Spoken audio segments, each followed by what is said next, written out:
Ndugu waandishi wa habari, katika mkutano wake wa 170 uliofanyika tarehe 26 Januari 2026 katika ofisi za Baraza la Mitihani, Baraza liliidhinisha kutangazwa rasmi kwa matokeo ya mtihani wa kitaifa kidato cha 4 uliofanyika tarehe 17 Novemba hadi tarehe 5 Desemba 2025. Kuhusu usajili na mahudhurio, jumla ya watahiniwa 595,810 walisajiliwa katika jumla ya vituo 6677, wakiwemo watahiniwa wa shule 569,883 waliosajiliwa katika shule 5864 na watahiniwa kujitegemea 25,927 waliosajiliwa katika vituo 813. Kwa watahiniwa wa shule, wasichana walikuwa 303,859 sawa na 53%, na wavulana 266,024 sawa na 47%. Mahudhurio katika mtihani huu yalikuwa 97.5 sawa na wanafunzi 555,606. Kuhusu matokeo, takwimu zinaonyesha kuwa ufaulu wa jumla umepanda kwa 2.61 na hivyo kufikia 94.98, ambapo watahiniwa 526,620 wamefaulu kwa kupata division 1, 2, 3 na 4. Mwaka 2024 watahiniwa waliofaulu walikuwa 477,262 sawa na 92.37, na mwaka 23 walikuwa 471,427 sawa na 89.36. Kuhusu ubora wa ufaulu, waliopata division 1 mpaka 3 wameongezeka na kufikia 255,404 sawa na 46.1, ambapo division 1 ziko 56,410, division 2 84,996 na division 3 113,995. Kama ilivyokuwa mwaka 24 na 23, takwimu zinaonyesha kuwa idadi ya waliopata division 1, 2 na 3 zimeongezeka wakati division 4 na 0 zimepungua. Mwaka 24 wanafunzi waliopata division 1 mpaka 3 walikuwa 221,953 sawa na 43%, na mwaka 23 walikuwa 197,426 sawa na 37.4. Hivyo katika kipindi cha miaka miwili ubora wa ufaulu umeongezeka kwa 8.7.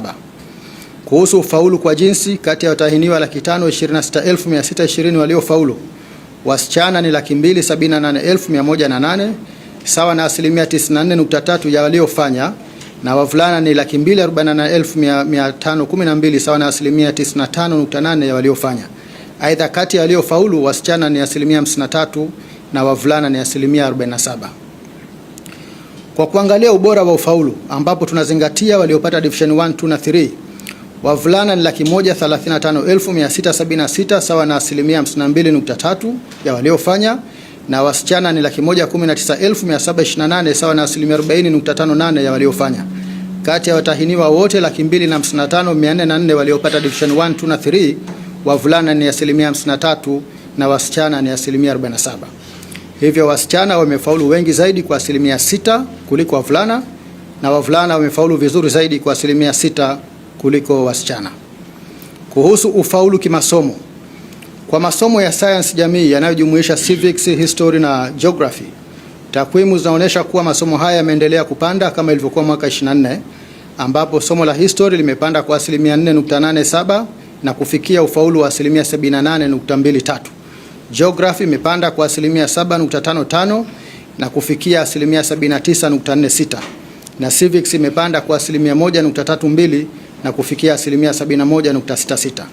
Mwaka 24 history ilipanda kwa 10.16, geography ilipanda kwa 7.59 na civics ilipanda kwa 2.51. Kwa masomo ya lugha, ufaulu wa somo la Kiswahili ni 97.82. Kwa somo la English language ufaulu wake umepanda kwa 3.39 na kufikia 79.48. Mwaka 24 ufaulu wa somo la English language ulipanda kwa 7. Kwa upande wa masomo mengine ya lugha, ufaulu wa French language umepanda kwa 7 na kufikia 82.9. Ufaulu wa Chinese language umepanda kwa 14.3 na kufikia 93.43. Na kwa somo la Arabic language ufaulu umepanda kwa 17 na kufikia 50.62. Kwa masomo ya science, takwimu zinaonyesha kuwa ufaulu wa somo la chemistry umepanda kwa asilimia 0.52 na kufikia asilimia 96.88. Physics imepanda kwa asilimia 10.06 na kufikia asilimia 84.04, na biology imeshuka hadi kufikia asilimia 65.7.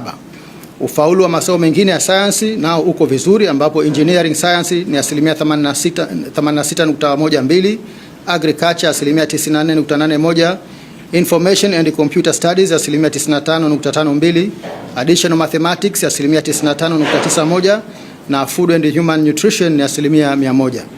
Kwa upande wa somo la basic mathematics, ufaulu umeendelea kuwa chini ya wastani kwa mwaka 2025 kama ilivyokuwa mwaka 24, 23 na 22. Hata hivyo, ufaulu wa somo hili kwa mwaka 25 umepanda kwa asilimia 1.1 na kufikia sasa asilimia 26.45. Kwa masomo ya biashara, ufaulu wa commerce umepanda kwa asilimia 5.89 na kufikia asilimia 95.06, na kwa somo la bookkeeping umeshuka kwa asilimia 14.02 na kufikia asilimia 74.25. Ufaulu kwa masomo ya utamaduni, sanaa na michezo umeendelea kuwa mzuri, ambapo somo la theater arts ni asilimia 97.61, music asilimia 96.67, physical education asilimia 96.29 na fine art ni asilimia 84. Kwa upande wa masomo 13 ya ufundi, ufaulu ni mzuri na upo kati ya asilimia 81.22 hadi asilimia 100.